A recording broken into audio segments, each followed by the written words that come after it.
काय हो सांगलीकर, रुसला बिसला काय आमच्यावर? व्ह्यूज नाहीत, कमेंट्स नाहीत, असं कुठं असतंय होय?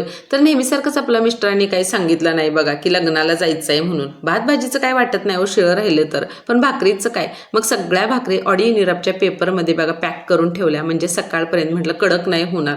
खूप वर्ष झालेले आजीच्या हातची ताक भाकरी खाऊन आता आजीच्या हातची सर तर त्याला काही येणार नाही.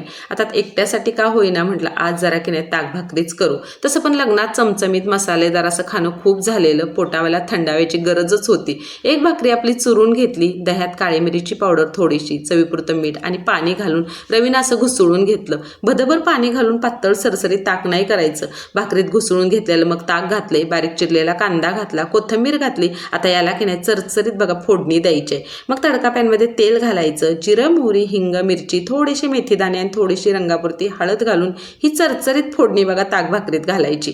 फोडणीचा वास असा घरभर पसरलेला की नाही, वासानंच भूक बघा दुप्पट झाली. पोरं म्हणायला लागली बघू का एक घास कसं लागतंय ते, आणि त्यांना ते एवढं आवडलं की नाही, म्हणायला लागले एक्स्ट्रा भाकरी आता करत जा, आणि कधी कधी की नाही नाश्त्याला पण हेच बनव. तुम्ही कधी अशी ताक भाकरी खाल्ले का हो? मला नक्की सांगा. आणि हो, जाताय कुठं तेवढं सबस्क्राईब पण करा की राव.